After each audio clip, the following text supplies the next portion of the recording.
I filed the preliminary report on day 1, which is what protocol required. I noted the subject's species, the subject's mass, the subject's apparent age by Vorathi developmental standard, which required an asterisk, because the scale did not easily accommodate a lifespan that short.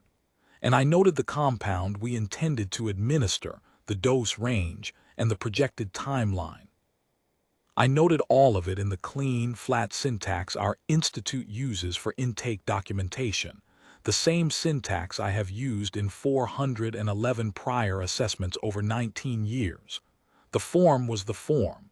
The blanks were the same blanks. I filled them in the same order. The asterisk was the first thing I should have paid attention to. My name is Savin Orath.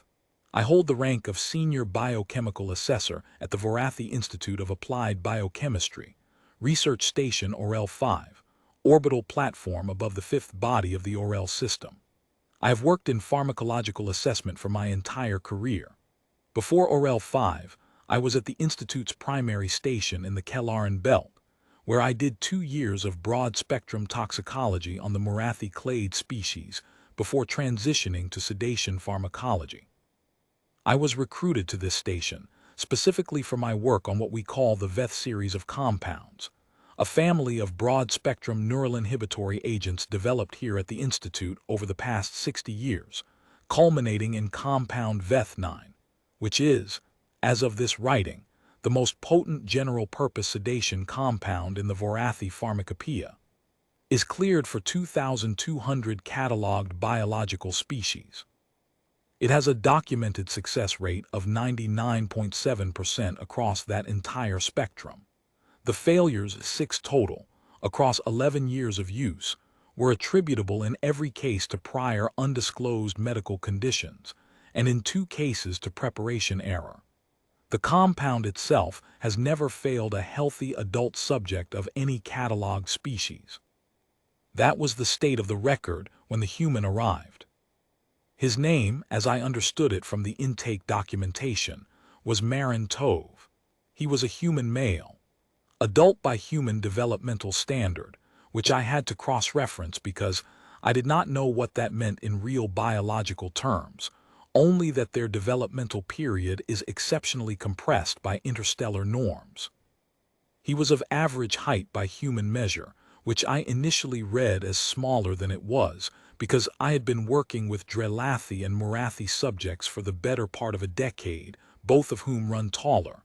When he walked in, I adjusted my mental model. Average human male. He was not large. He was not especially muscular in the way the briefing materials sometimes suggest humans are. Those materials tend, in my experience, to overcorrect, because the authors have usually read reports rather than worked with live subjects. He looked like someone who did physical labor and ate regular meals. He had what I would describe as a settled quality to his movement, an economy. He was not trying to fill the room. He was not nervous, or if he was, he had placed the nervousness somewhere I could not see.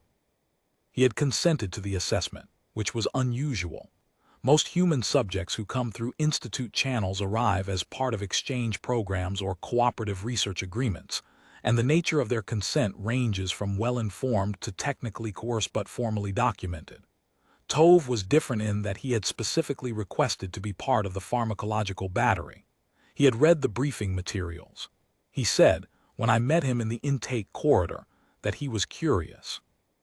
He said it with no particular drama, the way a person mentions they would like to try a new food. I thanked him for his cooperation and told him what we would be doing. The assessment protocol for VETH9 on a new species was standard. We would begin at what we called the reference dose, the lowest concentration at which VETH9 has ever produced measurable sedative effect in any catalog species, which is 0.4 milligrams per kilogram of body mass. We would monitor neural inhibitory response at 5-minute intervals. If sedation did not occur, we would escalate by 0.4 milligrams per kilogram every 30 minutes, up to a ceiling of 2.4 milligrams per kilogram, which represented 3 times the dose required to produce deep sedation in the most resistant catalog species on record, a Hecathe deep tissue burrower with an exceptionally diffuse neural network. We did not expect to approach the ceiling. The reference dose alone had produced sedation in 83% of the 2,200 catalog species. Most of the rest responded at the first escalation. I explained all of this to Tove. He listened with his arms crossed, not defensively, more the way someone stands when they are comfortable and paying attention. He asked a few questions. He asked what the compound was derived from.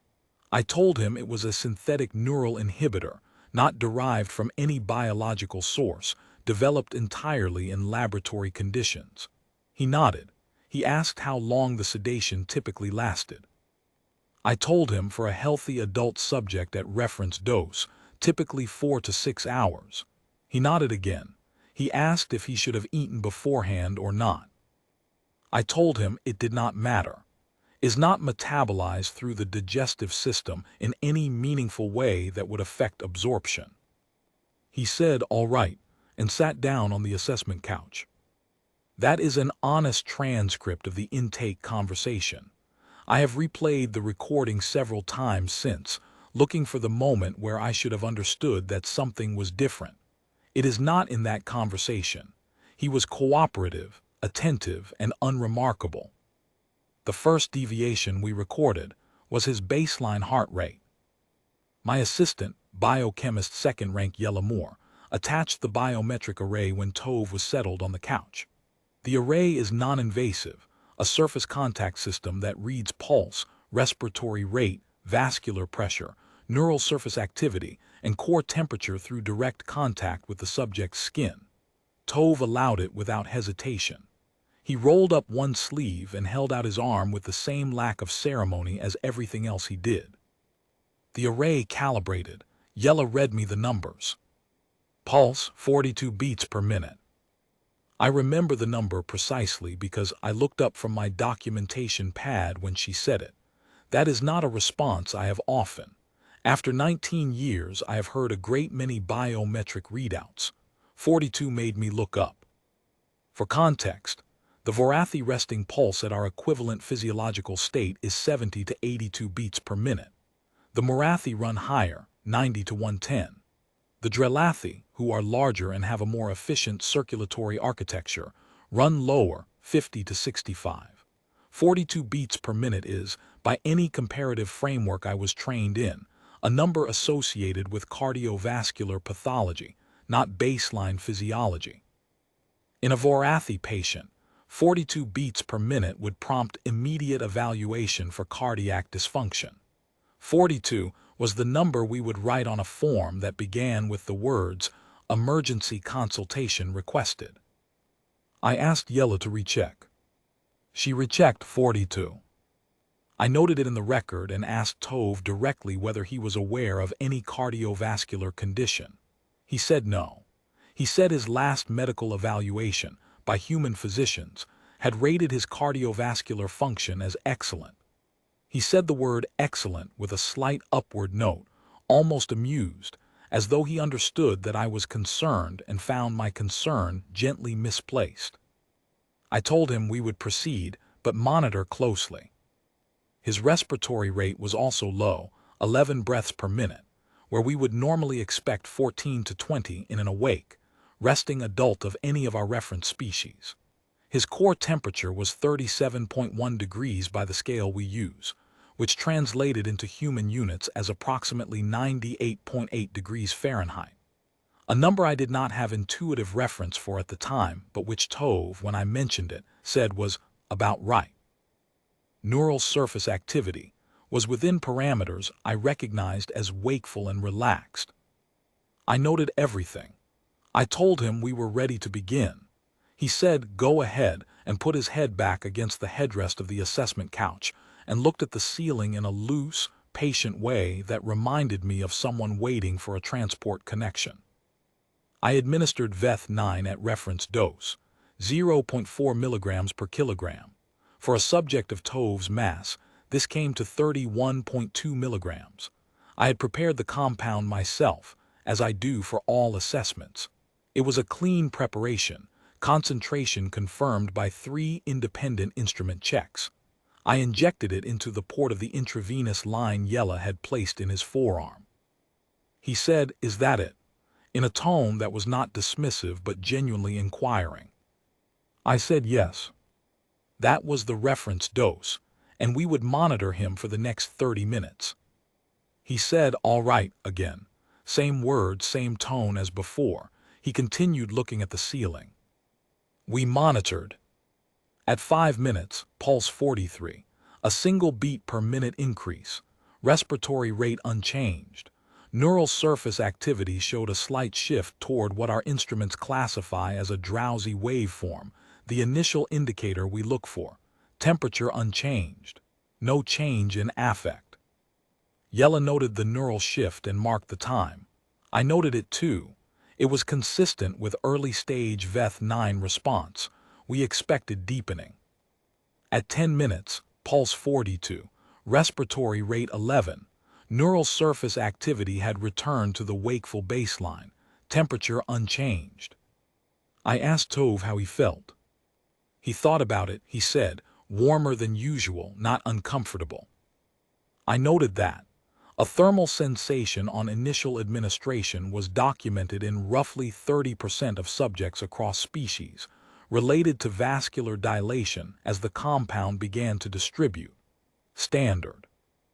At 15 minutes, pulse 41, 1 beat below baseline, respiratory rate unchanged, neural surface activity, wakeful baseline, temperature, no change. I asked again how he felt. He said, still warm, otherwise fine. At 20 minutes, pulse 41, respiratory rate 11, neural surface activity, wakeful baseline.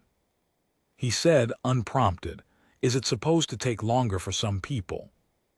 I said that variation in individual response was documented, but that the reference dose typically produced measurable sedation onset within 15 minutes in 90% of subjects. He nodded. He appeared entirely comfortable. He had not closed his eyes. He was not slurring. He had not shown any of the standard indicators of VETH9 uptake, the progressive drop in neural surface activity, the lengthening respiratory intervals, the deepening of pulse toward sedation rate, the characteristic eyelid heaviness that subjects of every catalog species report as the early subjective experience of the compound's effect. At 25 minutes, no change. At 30 minutes, no change. I told Yella we would proceed to the first escalation. She confirmed. I prepared the additional dose, another 31.2 milligrams, bringing the cumulative administration to 0.8 milligrams per kilogram. I added it to the intravenous line. Tove did not react to the additional dose in any way that was observable. He continued in his loose, patient posture. He asked if he could have water. I told him yes, of course. Yella brought him a cup. He drank about half of it, holding the cup with the arm that did not have the intravenous line, and then set it on the edge of the couch and put his head back again. At the 5-minute check after the first escalation, pulse 41, respiratory rate 11, neural surface activity showed a slight shift again, the drowsy waveform, slightly more pronounced than the one we had seen at the 5-minute check of the reference dose. I noted the shift. I noted my expectation that it would deepen. At the 10-minute check, pulse 42, respiratory rate 11 restored, neural surface activity, wakeful baseline, consistent with the previous time the drowsy waveform had appeared and then receded. The room had become, by then, very quiet. Not the quiet of inactivity. Yella was still writing.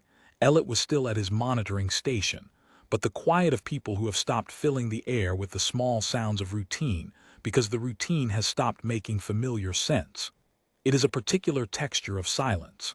I have heard it before in long careers of pharmacological work, but rarely. It is the silence of a result that does not belong in the expected column. I said quietly to no one in particular, "Run a compound purity check." Yella confirmed the preparation was clean. We had 3 prior confirmations. We had a fourth now. The compound was Veth9, correctly prepared, correctly administered, at the correct dose for the subject's mass. At the 15-minute check, no change from wakeful baseline. Tove said, "I'm starting to feel a little tired. Is that the compound?" I asked him to describe the sensation. He said, "I usually read for about an hour before I sleep. I feel about the same as the end of that hour, like I could close my eyes if I wanted, but I'm not going to fall over." He considered it a moment. "Like I'm relaxed more than sleepy." I wrote that down verbatim. I have it in the record. In Veth9's documented history across 2,200 species, that description, relaxed more than sleepy, able to choose not to close one's eyes at a dosage of 0.8 milligrams per kilogram at 35 minutes post-administration, had never once appeared in a subject's reported experience. At 0.8 milligrams per kilogram, we expected subjects to be deeply under by this point. Not comfortable, not drowsy, unconscious. I told Tove we would proceed to the second escalation. He said, "Is that normal?" I said I would explain fully after the assessment was complete. He seemed satisfied with this. He did not seem concerned. He said, "Okay," and put his head back. I prepared the second escalation, an additional 31.2 milligrams, bringing cumulative to 1.2 milligrams per kilogram, which put us above the dose that produced full sedation in 99.2% of all catalog species ever tested with Veth9.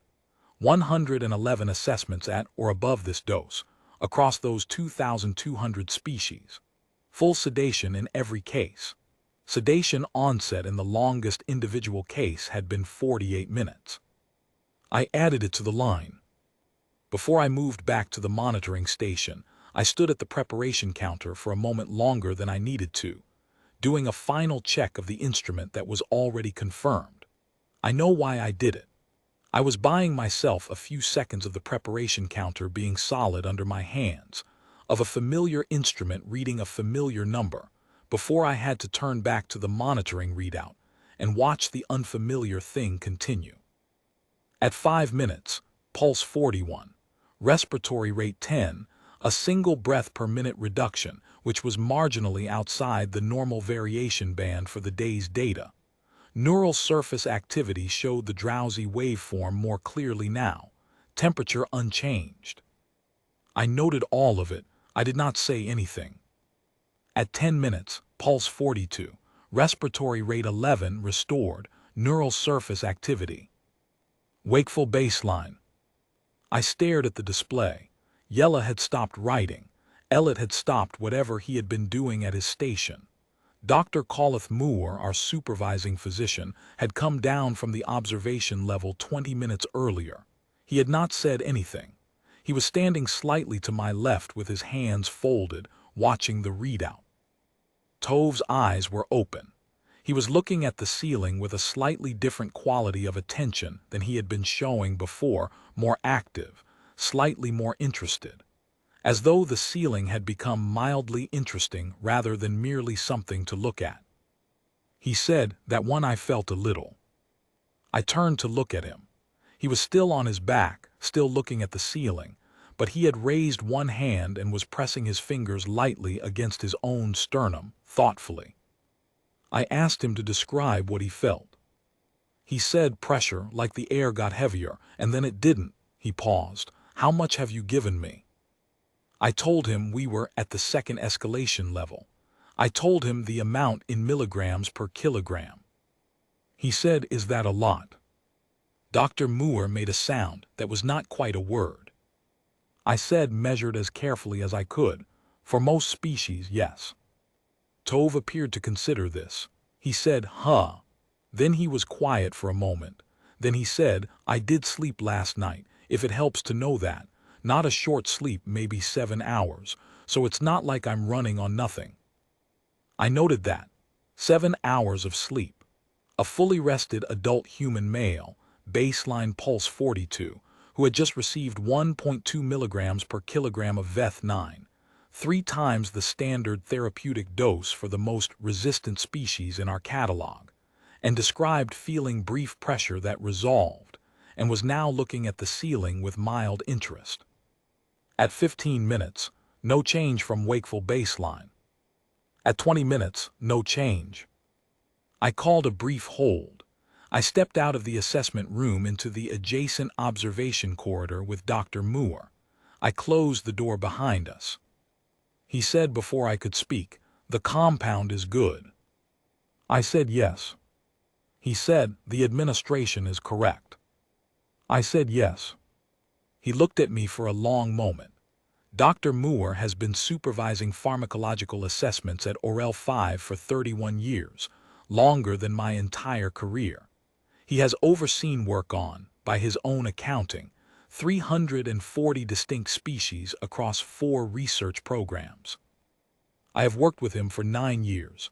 I have seen him uncertain perhaps 4 times. He said, "What is his resting pulse telling us about his circulatory volume?" I said I had been thinking about the same question. The human heart was moving a very large stroke volume per beat to maintain adequate perfusion at 42 beats per minute. His cardiac output, while unusual in rate, was clearly sufficient. He was sitting upright, speaking clearly, tracking everything in the room with what appeared to be full alertness, which meant his heart was, per beat, doing considerably more work than ours, which meant the distribution of VEth9 through his circulatory system was happening at a different rate than our models assumed. Not slower, possibly faster per volume moved, but his blood volume was, by mass, larger than ours in absolute terms, and his circulatory system was clearing each cycle at a lower frequency. I said, "The compound may be clearing the blood-brain barrier more slowly than we modeled." Dr. Moore said, "Or more quickly, and the brain is clearing it." We stood with that for a moment. He said, "Continue to the 3rd escalation. Document everything." I said yes, and we went back in. I told Tove we were going to administer 1 more escalation, and then conclude the assessment regardless of result. He said, "Is this the last one?" I said yes. He said, "Is everything all right?" I told him the assessment was proceeding as expected. This was not entirely true, but it was close enough to true in its formal sense that I could say it without falsifying the record. We had expected, coming in, that we would reach the reference dose and not need to proceed. The assessment had proceeded further than expected. That was itself a form of data, which is, in the broadest sense, what an assessment is designed to produce. He nodded. He did not appear worried. He picked up the cup of water and finished the other half of it. I prepared the 3rd escalation, an additional 31.2 milligrams, bringing cumulative VEth9 administration to 1.6 milligrams per kilogram, which was 2/3 of the way to our stated ceiling. This was a dosage we had never administered to any single subject in 11 years of VEth9 pharmacological assessment. Our previous high was 1.4 milligrams per kilogram in a Hecathy subject who had proved resistant at lower doses, a case that went into the compound's formal literature as an anomaly. We had attributed it to that species' diffuse neural architecture and filed it accordingly. It remained, until this afternoon, the single outlier in VEth9's record. I added the dose to the line. I said, "Let me know immediately if you feel anything you would describe as distressing." He said, "Okay." 5 minutes, pulse, 41. Respiratory rate, 10. Neural surface activity, the drowsy waveform stronger than any prior reading, the clearest indication yet of compound activity reaching the target systems. Temperature, 37.3, a marginal increase. I watched the neural display. The drowsy waveform was the most sustained we had seen. I noted it. I watched it. 10 minutes, pulse, 42. Respiratory rate, 11. Neural surface activity. Wakeful baseline. I stared at the display. Yella had stopped writing. Elliot had stopped whatever he had been doing at his station. Dr. Moore, who was standing directly behind me, did not make any sound. The drowsy waveform had risen, crested, and receded. Again, The same shape as the prior 2 times, only larger, like a wave that was taller but broke at the same point on the shore and left the same flat, dry sand behind it. Tove said from the couch, "That one I felt more." I turned to look at him. He was still on his back, still looking at the ceiling, but he had raised one hand and was pressing his fingers lightly against his own sternum, thoughtfully. I asked him to describe what he felt. He said heavy, not bad heavy, it was almost comfortable actually. He moved his fingers away from his sternum and put his hand back at his side, like being very warm under a blanket, and then it passed. He paused. I think if I closed my eyes and stayed still I might fall asleep on my own eventually, but it doesn't feel like I have to. He said it the same way he said everything, reporting it, not dramatizing it, just telling me what was happening in his body, the way someone might tell you the temperature outside. I said, "You're describing the compound's effect." He said, "Is it supposed to be like that?" I said, measuring carefully again, "It is not typically described as comfortable." He thought about that. He said, "It's not unpleasant. It's like that moment right before you fall asleep where everything gets soft and you could go either way, except I'm not going either way." He paused. I keep coming back. I turned back to the monitoring station. I stood there for what I believe was approximately 40 seconds, which is a long time to stand still at a monitoring station. Yella was watching me. Elliot was watching me. Dr. Moore was watching the readout. At 15 minutes post-third escalation, no change. Wakeful baseline, pulse 42, respiratory rate 11. At 20 minutes, no change. At 25 minutes, no change. Tove said, "Do you have any more?" "I'm not complaining, I'm just curious whether this is the end or there's another." I told him this was the final escalation, and we were concluding the observation period. He said, "All right," with the same voice he had used every time. At 30 minutes post-third escalation, no change, pulse 42, respiratory rate 11, neural surface activity wakeful, temperature 37.1, returned to original baseline. I said, "Assessment concluded." I said it for the record. I noted the time. I told Tove we were finished and we would remove the intravenous line and the biometric array. Yella did so. He sat up from the couch with no apparent difficulty and no apparent alteration in his balance or coordination. He put both feet on the floor. He said, "Thank you," and then asked if there was a washroom nearby. I directed him to the facility washroom, a short corridor away. I watched him walk down the corridor. He walked the same way he had walked in, economical, settled. He rounded the corner and was gone. Elliot said behind me, "He's fine." The words hit the room strangely. Not because they were wrong, he was visibly fine, but because they were simultaneously the most accurate and the most inadequate possible summary of what we had just spent the past 2 hours producing data on. I said yes. Dr. Moore said, "Savin." I turned. He was looking at the data display where our monitoring record was visible, every 5-minute checkpoint across the entire session, laid out in a clean graph of pulse, respiratory rate, neural activity, and temperature. 42 beats per minute at baseline, 42 beats per minute now. A small wave in the neural line at each escalation point, and then the flat return. 1.6 milligrams per kilogram of compound VEth9 in his circulatory system. Fully awake. Walking to the washroom. Dr. Moore said, "Write the preliminary report tonight." I said yes. He said, "I'll want the full analysis before I sign the addendum to the compound record.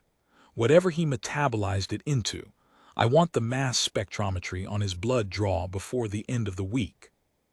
I said I would have it. He said, "Savin," again, just my name the same way. I said, "I know."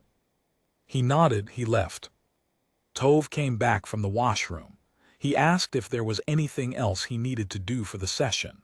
I told him the assessment was formally concluded and he was free to return to his quarters in the research station. I told him we would want a blood draw before his day's end. A routine follow-up sample, I said, which was technically true.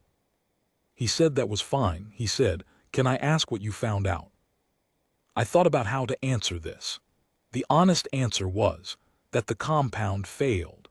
That in 41 years of Vorathi pharmacological research, 19 of which were mine, I had never encountered a subject who received 1.6 milligrams per kilogram of Veth9 and described the experience as comfortable. That we now had a readout showing an adult male of a species we had barely begun to study, whose resting heart rate put him in what would be the cardiological danger zone by every non-human metric we applied, who had metabolized or cleared or done something with the most potent sedative in the Vorathi pharmacopoeia, and was now standing in front of me, asking a mild and interested question about what we had learned. I said, "We found that your response to the compound is notably different from what we observe in other species." He said, "Different how?" I said, "Most species at the dose you received are deeply sedated." He looked at me steadily, not with alarm, not with pride. He looked at me the way he had been looking at things all day, with that attentive, unbothered patience. He said, "I thought I was a little sleepy." I said yes, and so he was. He left shortly after. I stood in the assessment room with Yella and Elliot for a moment after he had gone. No one spoke first. The biometric display was still cycling the day's data in its summary review mode, the graph rising and falling and rising and falling, the baseline always returning to 42. Yella said, "The neural shifts were real." I said yes, they were real. They were the first thing in the record that looked like Veth9 was doing anything. A small, genuine suppressive wave each time at each escalation. And each time the human nervous system had not resisted it exactly, recovered from it, returned. Like the compound made an impression in water and the water filled back in. Elliot said, "His body is clearing it faster than the compound can accumulate." I said, "That's one interpretation." He said, "What's the other one?" I thought about what Tove had said. That feeling of warmth under a blanket, coming back each time he had said, not being pulled down, returning upward through the weight of it without effort, without deciding to, just returning because that was what his nervous system did. I said, "That accumulation isn't the mechanism." Elliot looked at me. I said, "Our model assumes that if you put enough of the compound in the system will suppress. What if his nervous system doesn't work that way?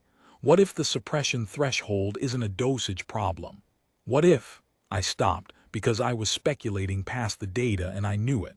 I noted it and stopped. Yella said, "What if it doesn't have a threshold we can reach?" I did not answer that. I noted the data and we went to write the report. I did not sleep well that night. I want to be precise about why, because the reason matters to what followed. It was not anxiety in the conventional sense. I was not troubled by the subject's welfare. He had walked away from the session in better condition than many subjects walk away from routine procedures. I was not troubled by the methodology. The assessment was clean.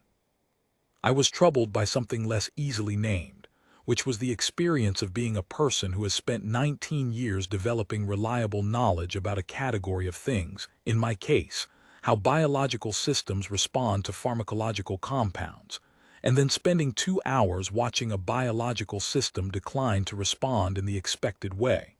Not dramatically, not combatively, simply not responding. In the way that a piece of equipment that should be measuring something instead measures nothing, and you check the equipment, and the equipment is fine. The thing that did not measure was not the equipment. There is a particular problem with highly successful tools, which is that their success tends to obscure the assumptions embedded in them. Veth9 worked on 2,200 species. The reason it worked, the mechanism that made it so broadly effective, was that the neural inhibitory pathway it targeted is conserved across a very wide range of biological architectures. Evolution tends to preserve mechanisms that work, and certain basic neurochemical signaling pathways are present, in recognizable form, in virtually every complex nervous system in the cataloged galaxy. The compound was designed to work on that conserved pathway. The conserved pathway was conserved. The compound worked. What we had never seriously asked, not us, not any of the 11 years of prior assessors, was whether a given species' metabolic architecture might be fast enough and generalized enough to break the compound down before the compound could exploit the pathway. We had asked it theoretically. It was a footnote in the compound's development literature. Efficacy assumes metabolic stability within normal interspecies ranges. We had written that footnote, and we had read it, and we had not thought about what it meant if a species existed whose metabolic architecture was not within normal interspecies ranges. We had our footnote, we had our answer now. I had the preliminary report done before morning. It was honest and careful and said, in exactly the words that the data supported, that compound VETH9 at all tested doses had failed to produce sedation in a healthy adult human male, and that the mechanism of this failure was not yet established, but was consistent with rapid metabolic degradation of the active compound structure. I sent it to Dr. Moore. He replied within the hour with one line: mass spectrometry first, then we can talk about mechanism. He was right. Speculating about mechanism before we had the metabolite data was exactly the kind of thing our institute's protocols were designed to prevent, and he was right to hold the line. I went back to my work. The blood draw came back 3 days later, and that is where the report moved from a pharmacological anomaly into something the Institute's senior research council wanted to discuss personally. VETH9's active compound is, by design, metabolically stable. We engineer stability into it. It is meant to stay in the circulatory system in active form long enough to maintain sedation through the target duration. In every catalog species, it does. We measure residual active form VETH9 in blood draws up to 18 hours post-administration. This is expected. This is the compound working as designed. In Tove's blood draw, taken approximately 4 hours after the conclusion of the assessment, residual active form VETH9 was undetectable. Not trace, not low, undetectable. Elliott ran the analysis 3 times. He brought me the results in person rather than sending them through the network, which told me what the results were before I looked at them. His expression was the expression of someone who has found an error they cannot locate. There was no error. What we found in its place was a suite of metabolic byproducts that we had to identify by their molecular signatures rather than by any reference in our compound database, because they were not in our compound database. His liver, and based on the enzyme profiles, possibly other tissues, had disassembled VETH9's active structure and produced a completely novel set of metabolites. Novel to us. Not novel to him, presumably. His liver did not appear to be working hard to do this. The enzyme profiles looked like baseline metabolic activity, routine, something it did with everything. I ran the byproducts through 3 separate identification systems. 2 of them returned no match.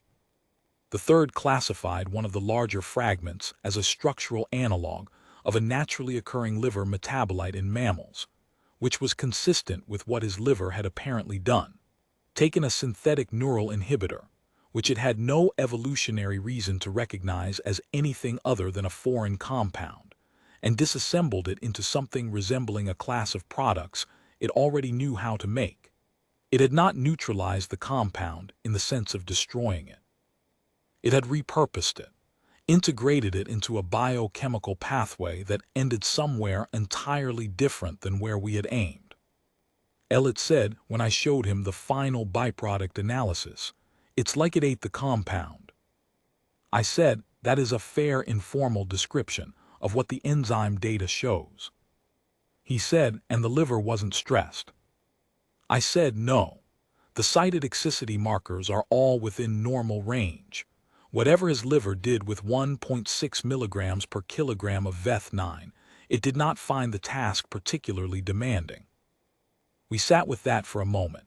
I remember that neither of us spoke for longer than was strictly comfortable, and that neither of us moved to end the silence. We had just confirmed that the compound had been in his system. We knew this from the neural surface readings, which had responded, and that 4 hours later there was no measurable trace of it in active form. His metabolism had processed 1.6 milligrams per kilogram of the most engineered sedative compound our institute had ever developed, and the timeline for that processing was apparently measured in hours, not days. I said, pull every liver enzyme study we have on humans in the external database. Everything the medical exchange programs have contributed. I want to know if this pattern shows up in their baseline metabolic research. It did. Not obviously. It was scattered across 7 separate studies from 4 different research institutions, none of which had been studying pharmacological resistance, all of which had been studying something else, and had noted, in the margins of their findings, that human liver enzyme activity showed unusual breadth of substrate binding compared to their reference species. The word unusual appeared 3 times across those 7 studies. No one had written a paper about it. No one had compiled the observations. They were footnotes in studies about other things. The Senior Research Council convened a preliminary session 9 days later.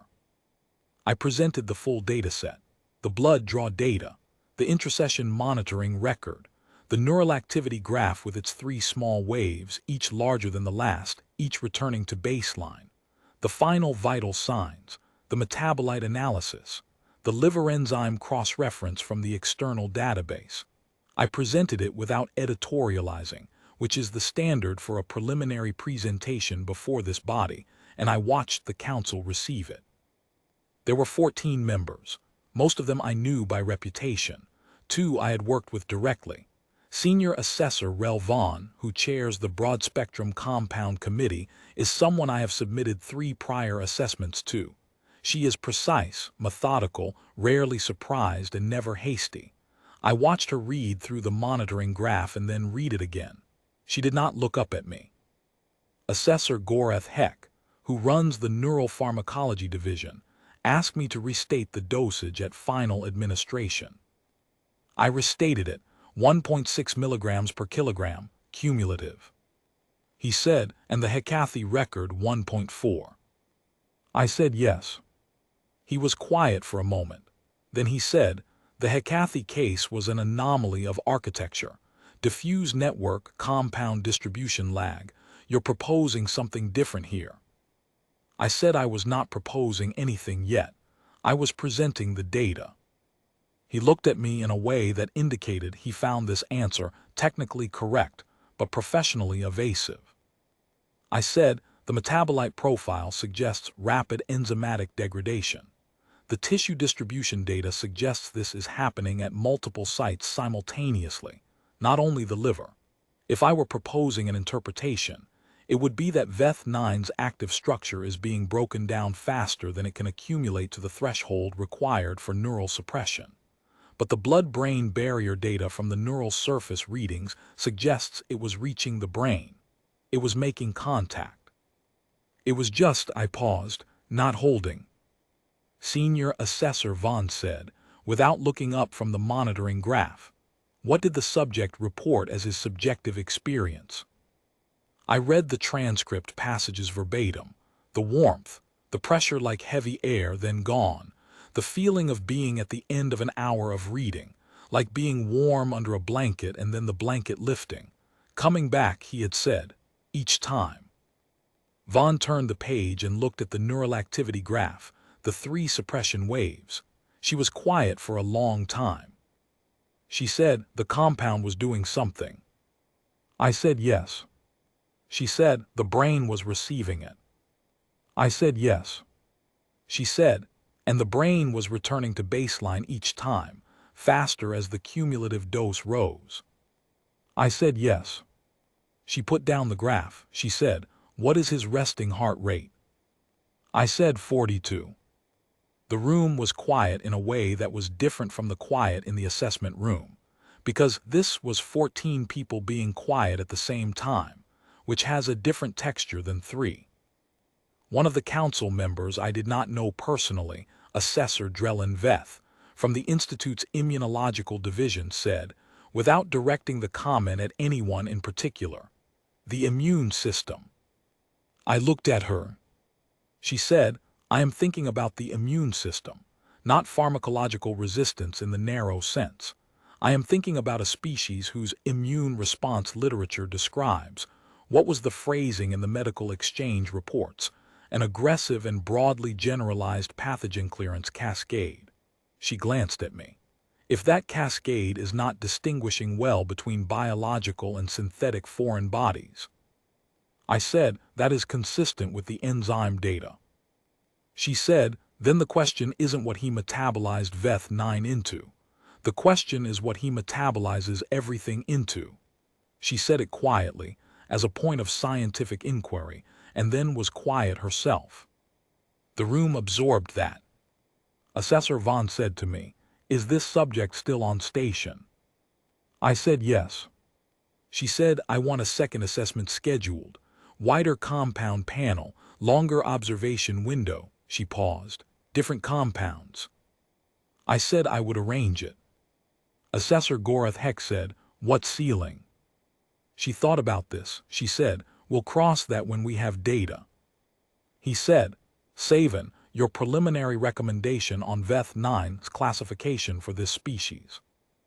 I said, "Pending the second assessment and the full metabolite analysis, I would recommend reclassifying humans as a compound-naive species for the entire Veth series. Meaning, our existing dosage guidance does not apply and should not be extrapolated." He wrote something. I said, "I would also note for the record that his resting heart rate of 42 beats per minute, which was our first observation to give us pause, is within normal range for a highly conditioned human adult. It is not pathological. It is his baseline." I waited a moment. "Which means the first piece of data we found concerning, before we had administered anything, was his cardiovascular system operating at what he would describe as routine." The room was quiet again. I said, "I think we began this assessment with a model of what the species would look like, based on their outward presentation. They are not large by the standards we work with. They are short-lived by interstellar norms. Their technology, while functional, is not exceptional at this stage of their development." I looked at the monitoring graph one more time, the 3 waves, returning to baseline. I think we applied a model that fit the presentation. Assessor Vaughn said, "And the model was wrong." I said, "The model was incomplete." She nodded once.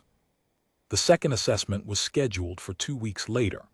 I spent the intervening time on the metabolite analysis, on a thorough review of everything the Vorathi Institute had in its databases on human biology, and on a preliminary survey of what the broader interstellar research community had accumulated. This last exercise was instructive in a way I had not anticipated.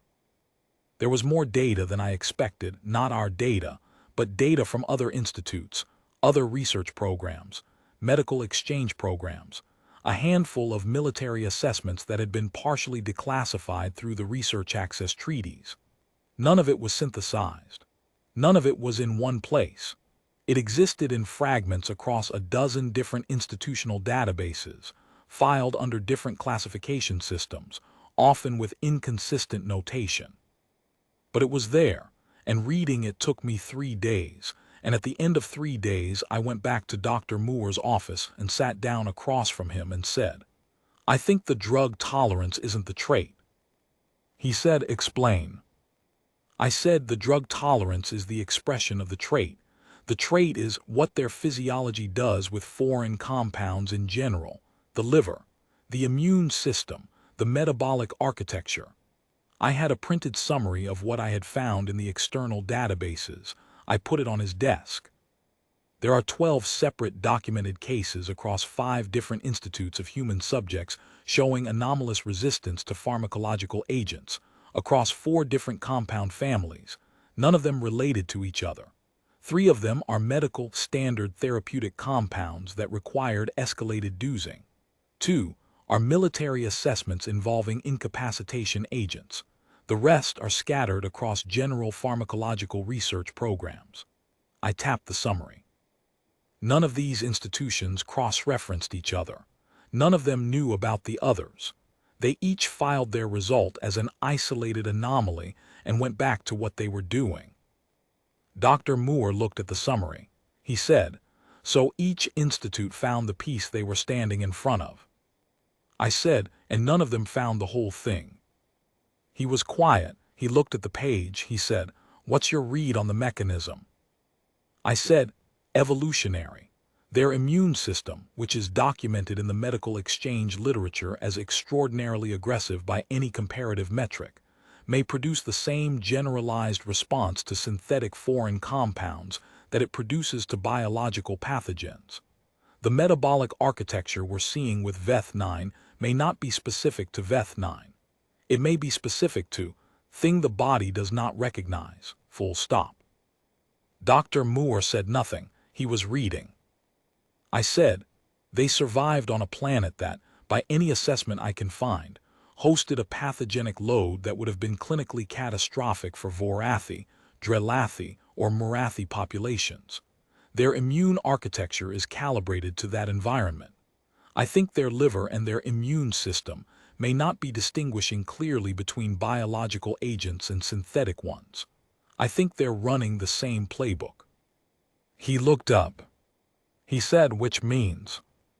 I said, "Which means the pharmacological data we're seeing with VEth9 is probably generalizable. Probably.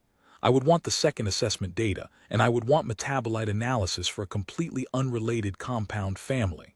I paused. "But if I had to put a number on it, if the compound clearance mechanism is as general as I think it might be, then the dosage challenge we encountered with VEth9 is not a VEth9 problem. It's not a sedation problem. It's a category problem." Dr. Moore said, "Meaning the catalog." I said, "Meaning the catalog. Meaning every compound we have rated for 2,200 species may need a separate evaluation for this one. Not a calibration, an evaluation, because we don't know which of our assumptions about mechanism transfer and which don't." He put the summary down very flat on his desk. He was still looking at it. He picked it up once and turned to the second page, read something, put it back down. He said, "This was sitting in 12 different databases." I said, "Yes." He said, "For how long?" I said, "The oldest entry is 11 years old. The most recent is from 14 months ago." He said nothing for a moment. He was doing what I had done when I first pulled the files together, absorbing the fact that the data had existed, distributed and unconnected, for over a decade, and that no one institution had looked across the whole of it. Each had seen the piece in front of them, filed it correctly by their own classification scheme, and moved on. The picture was only visible from above. We happened to be standing above it now, because Tove had walked into our assessment room and sat down on our couch. He said, "Write that up." I said, "It's preliminary." He said, "I know, write it up anyway." I wrote it up. I sent the preliminary findings to the Senior Research Council the same evening. Assessor Vaughn replied within 2 hours, which was fast for her, with 3 questions and a request for the full external database summary I had compiled. The second assessment occurred as scheduled. We ran Tove through a panel of 4 different compound families, 2 from the VEth series, for comparison data, and 2 from entirely separate chemical lineages designed for different target mechanisms. The results were, in the cleanest possible summary of a complex dataset, consistent. None of the 4 compounds produced sedation. All 4 produced metabolic byproducts with no prior reference entry in our database. One of them, a compound from the Arith family, which targets a completely different neural pathway than VEth, and is used primarily in the Morathi medical system, appeared to produce no physiological response whatsoever that our instruments could detect, as though the compound had been administered to a closed system that simply processed it and moved on. Tove said after the second assessment that he felt mostly fine, a little tired, but he usually was by afternoon. I noted that.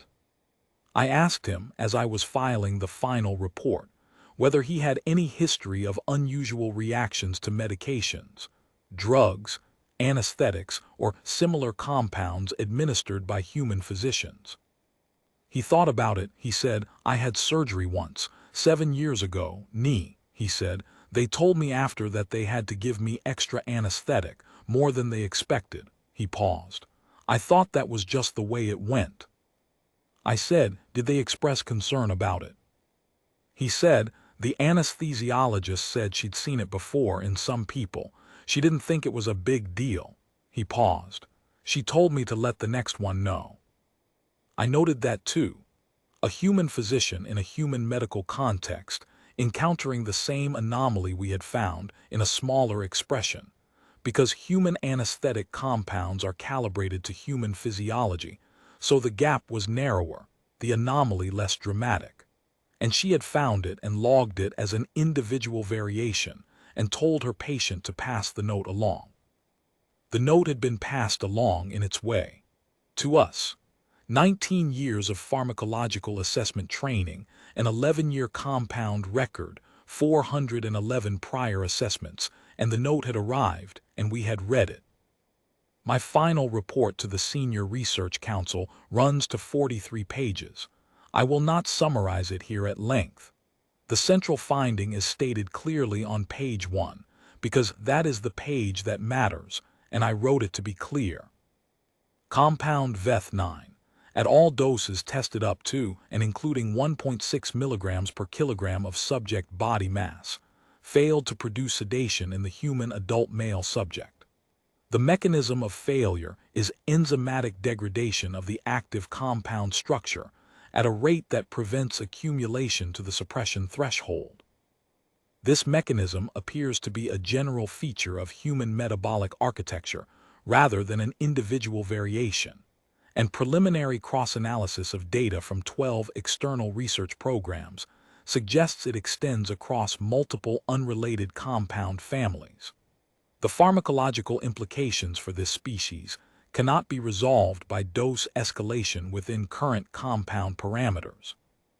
New compound families, evaluated specifically for human biochemistry, will need to be developed before reliable pharmacological sedation of human subjects can be considered a practical option. That is page 1. Page 27 contains the note I find myself returning to most often. It summarizes the evolutionary context analysis, which I wrote carefully because I did not want to overstate it. But the data supports the statement, and so I made the statement. The human immune and metabolic system appears to have evolved in an environment of exceptionally high pathogenic pressure, producing an immune architecture that is, by comparative interstellar standards, aggressive, rapid, and broadly general in its response profile. The same architecture that allows humans to survive their planet's pathogenic load appears to extend, as a matter of evolutionary generalization, to synthetic foreign compounds. The human body does not appear to distinguish sharply between a biological pathogen and a synthetic pharmacological agent. Both are, at some functional level, foreign. Both are processed accordingly. The practical consequence is not subtle. We do not currently have a reliable method of pharmacological sedation for this species. The more significant question, which the Research Council should consider, is what this implies about other categories of pharmacological intervention, including, but not limited to, incapacitation agents currently classified for multi-species deployment. I submitted the report. I received the Council's acknowledgement.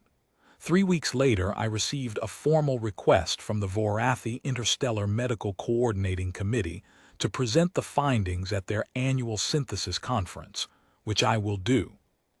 Assessor Drellin Veth sent me a separate note asking if I would co-author a broader review paper with her division, a review of pharmacological assumptions about human physiology that would aggregate the external database findings and the Orel 5 assessment data into a single, searchable, citable record? I said yes. That paper is ongoing. We have identified between us 19 separate research programs across 8 institutions that hold data on human pharmacological anomalies. None of those programs knows about the others. We are building the map that each of them thought, incorrectly, someone else must already have.